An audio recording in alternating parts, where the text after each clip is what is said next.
पे एकदम राइट हो जाएगा। समझ में आया?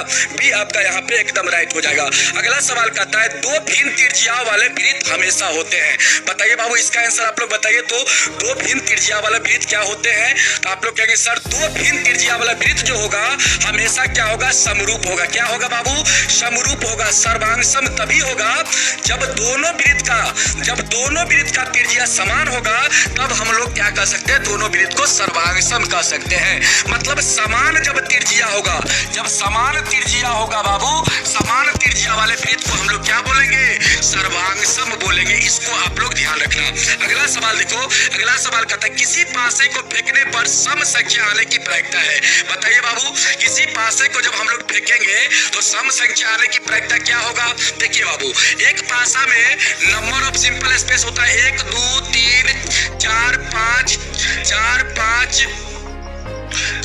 5 और 6 होता है बाबू। यहाँ पे सम संख्या आपसे पूछा जा रहा है बाबू, तो इवेंट आपका हो जाएगा यहाँ पे 2 4 6 हो जाएगा। टोटल नंबर ऑफ इवेंट कितना हो जाएगा?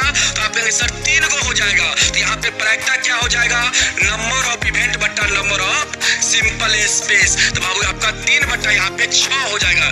Total number of simple space 6, तो 3 बटा 6 काट के कितना हो गया आंसर बाबू? 1 बटा 2 डी नंबर ऑप्शन में है, तो डी आपका यहाँ पे बिल्कुल राइट हो जाएगा। चलिए बाबू अगला सवाल कहता है 96 का अभाज्य गुणनखंड क्या होगा?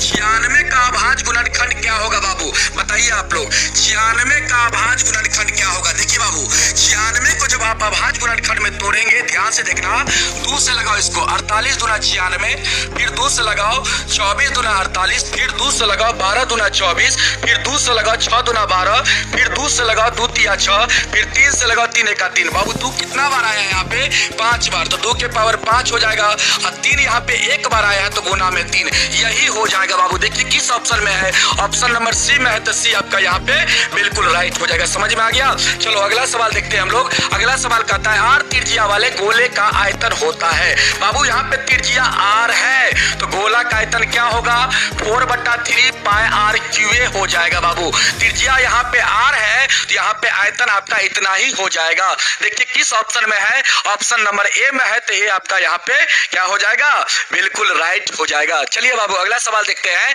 अगला सवाल